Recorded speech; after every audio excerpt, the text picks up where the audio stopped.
Pemuda 25 tahun ini mengakui merekrut anggota tim dari media sosial, kemudian dijajakan juga via daring selama lebih kurang setahun belakangan.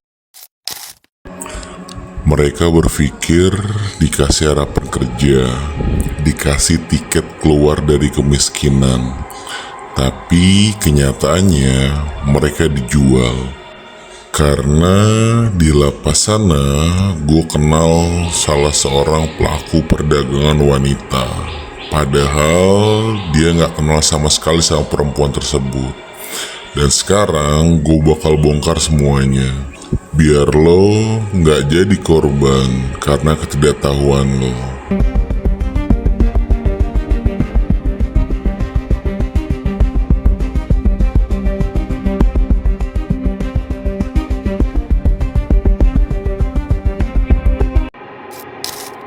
Gue bukanlah aktivis, dan gue juga bukan polisi.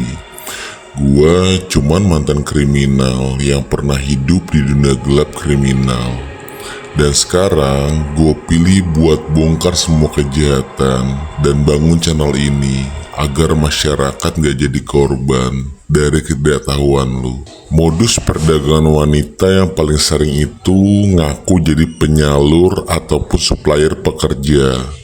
Mereka janjiin kerja di luar kota, bahkan sampai di luar negeri. Jadi SPG, jadi asisten rumah tangga, ataupun kerja di kafe. Korbannya biasanya cewek-cewek muda dari kampung yang gak tahu apa-apa, atau dari keluarga yang udah kepepet ekonomi. Setelah korban setuju, mereka dikasih ongkos jalan, bahkan dijemput langsung. Di titik ini, korban udah hutang budi dan gak sadar kalau dia udah masuk ke skema perdagangan. Begitu sampai di tempat tujuan, identitasnya diambil, dikurung, bahkan dipaksa melayani tamu. Mereka gak bisa kabur karena gak punya dokumen, gak tahu lokasi, dan seringkali diancam. Dan di sini gue berikan tanda-tanda dan juga jebakan yang wajib dikenali agar kalian gak jadi korban. Yang pertama itu adalah janji kerja yang terlalu bagus buat jadi kenyataan, apalagi tanpa wawancara yang jelas. Dan yang kedua, diminta menyerahkan KTP, paspor, ijazah sebelum kerja dimulai. Dan yang ketiga, diajak pergi oleh orang yang ngaku agen tapi nggak punya kantor fisik ataupun izin. Dan yang keempat, orang yang selalu pakai tekanan waktu, besok berangkat ya, mumpung masih ada slot. Dan yang kelima, kalau lo dilarang kasih kabar ke keluarga, itu bendera merah besar dan lo harus waspada.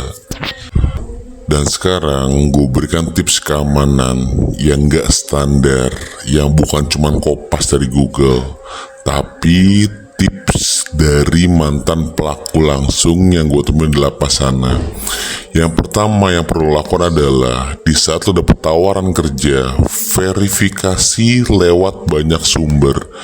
Jangan percaya cuman karena ada testimoni palsu. Dan yang kedua, lo wajib cek legalitas perusahaan penyalur kerja tersebut. Minta lihat surat izin resmi. Gak usah takut, karena kalau perusahaan itu benar-benar, dia pasti akan menunjukkan izin penyaluran tenaga kerjanya.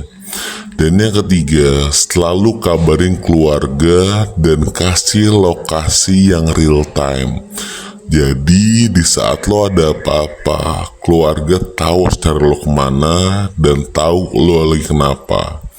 Dan yang keempat, kalau udah curiga, jangan jalan sendirian ke lokasi perekrutan. Apalagi kalau lo cewek dan disuruh berangkat sendiri sama cowok yang baru lo kenal, segera cancel. Itu resikonya terlalu gede dan besar. Dan yang kelima, lo bisa gunakan VPN dan HP kedua lo buat nyimpen bukti, chat, dan juga lokasi. Ini bisa jadi penyelamat lo kalau lo tiba-tiba hilang kontak dan lost kontak sama keluarga.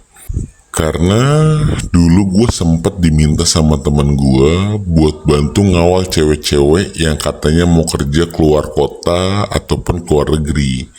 Tapi dari cara mereka ngangkut, cara mereka diperlakukan, gue tahu itu bukan kerja normal.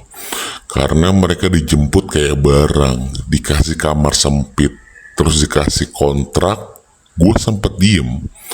Tapi makin lama gue lihat, ini bukan soal uang lagi, ini soal nyawa. Dan makanya sekarang di saat gue udah berhenti total di dunia kriminal itu, gue buka semua ini, biar gak ada lagi yang ditipu mentah-mentah kayak mereka. Gue gak bisa selamatin semua orang, tapi kalau video ini bisa nyelamatin satu orang aja, itu udah cukup buat gue. Jangan percaya semua yang kelihatan niat bantu untuk keluar dari kemiskinan. Kadang justru itulah cara paling halus buat ngurung lo di neraka. Sekali lagi, video ini gue buat untuk tujuan edukasi dan juga peringatan. Semua nama kejadian disamarkan. Jangan tiru dan jangan anggap remeh modus kayak gini. Dan lo bantu share video ini agar semakin banyak orang-orang yang tersadarkan dan gak jadi korban karena ketidaktahuannya. Dan lo bantu subscribe channel ini, bantu channel ini berkembang agar semakin banyak orang-orang yang tersadarkan dan waspada terhadap tindakan kriminal. Sekali lagi, nama gue Baron dan sampai bertemu di video kejahatan lainnya. Bye bye.